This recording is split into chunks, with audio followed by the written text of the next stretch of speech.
આજે માનનીય CP sir અને એડિશનલ સીપી સરની સૂચના અનુસાર રાજકોટ શહેર સાયબર ક્રાઇમ પોલીસ સ્ટેશન ખાતે રાજકોટ શહેરના જે પણ સોશિયલ મીડિયા ઇન્ફ્લુએન્સર્સ છે અથવા સારા જે પેजेस છે જેના મોટી સંખ્યામાં ફોલોઅર્સ છે એ તમામ પેજ ઓનર્સને અને સોશિયલ મીડિયા ઇન્ફ્લુએન્સર્સને બોલાવીને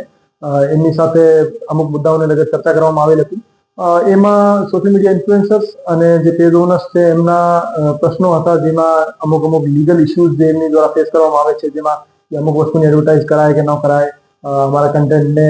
કોઈ વ્યક્તિ મિસયુઝ કરીને અમને બ્લેકમેલ કરે છે તો એમાં એવી સ્થિતિમાં શું કરી શકાય, તો એ બધા પ્રશ્નોનો પોલીસ તરફથી નિરાકરણ કેવી રીતે લાવી શકાય એ બાબતે સૂચના કરવામાં આવેલ હતી। અને આની સાથે સાથે તમામ ઇન્ફ્લુએન્સર્સને અમે અમારા તરફથી એમની શું સપોર્ટ એમનો જોઈએ એમને એ બાબતે પણ એમને માહિતગાર કરવામાં આવેલ હતા। જેમ કે અમુક સોશિયલ મીડિયા ઇન્ફ્લુએન્સર્સને અમે કન્વિન્સ કર્યા છે કે ડ્રગ્સ અવેરનેસ બાબતે, સાયબર ક્રાઇમ અવેરનેસ બાબતે અને પોલીસની કામગીરી ને જનતા સુધી પહોંચાડવા બાબતે અમારી સાથે જોડાય અને જે સારો કન્ટેન્ટ જે છે એ આમ જનતા સુધી પહોંચે અને સાચી માહિતી આમ જનતા સુધી પહોંચે એના માટે સાથે મળીને કેવી રીતે રેસ્પોન્સિબલ બિહેવિયર ડિજિટલ પ્લેટફોર્મ ઉપર કરી શકાય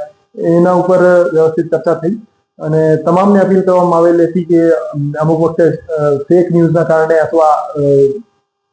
આધી અધૂરી માહિતીના કારણે કમ્યુનલ ટેન્શન્સ અથવા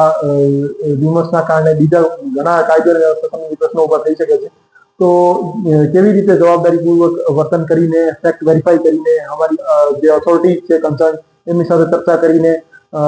અને બધું વેરિફિકેશન કર્યા પછી જ ઇન્ફોર્મેશન જે છે જનતા સુધી પહોંચે અને વેરીફાઈડ અને ફેક્ટ ચેકડ ઇન્ફોર્મેશન જનતા સુધી પહોંચે એના માટે આગળ કેવી રીતે વધી શકાય આ એક માહિતી એમની સાથે ચર્ચા કરવામાં આવી। તમામ સોશિયલ મીડિયા ઇન્ફ્લુએન્સર્સ અને કન્ટેન્ટ ક્રિએટર્સ છે એને હું અપીલ કરવા માંગુ છું કે આપ ફક્ત અને ફક્ત વ્યૂઝના કારણે અથવા ટીઆરપીના કારણે આપ ઇરરિસ્પોન્સિબલ બિહેવિયર ના કરો। આપ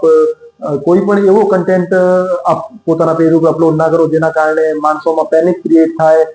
સોસાયટીમાં નેગેટિવ મેસેજ જાય અથવા કોઈનો કેરેક્ટર અસેસિનેશન થાય, તો એ બધા કન્ટેન્ટ ક્રિએટ ના કરો। અને આપ એક ફ્રી મીડિયાના ભાગ છો તો આપ જવાબદારીપૂર્વક વર્તન કરો અને જે પણ આપ કન્ટેન્ટ ક્રિએટ કરો એનો એક સોશિયલ વેલ્યુ હોવી જોઈએ, એમાં મેસેજ હોવો જોઈએ, એની પાછળ સારો ઇન્ટેન્શન હોવો જોઈએ અને મનોરંજનના કારણે પણ આપ કોઈ એક કન્ટેન્ટ બનાવો તો એમાં પણ જવાબદારીપૂર્વક વર્તન કેવી રીતે કરી શકાય એ હું તમામને અપીલ કરવા માંગુ છું। અમુક એવા નાના સોશિયલ મીડિયાવાળા છે જેને એવી જાહેરાત મળતી છે કે થોડાક રૂપિયા માટે કે થોડા દિવસોમાં રૂપિયા ડબલ થાય તેવા પણ રહેતા હોય છે, તો તેને શું? અમુક એમએલએમ અથવા પ્રાઇસ ચેક અથવા એવી કોઈ કંપની જે રાતોરાત એમને બેનિફિટ કરાવવા વાળી અનરિયલિસ્ટિક વાતો કરતી હોય છે અને ઘણા મોટા ફ્રોડ કરીને અહીંથી બીજા દેશમાં શિફ્ટ થઈ જતી હોય છે, તો એ એડવર્ટાઇઝમેન્ટ માટે સોશિયલ મીડિયા કન્ટેન્ટ ક્રિએટર્સનો યુઝ કરતી હોય છે। તો હું તમામને અપીલ કરવા માંગુ છું કે આપ કોઈ પણ એવી લોભાવણી એવી સ્કીમ है એમને आप एडवर्टाइज ना करो, कोई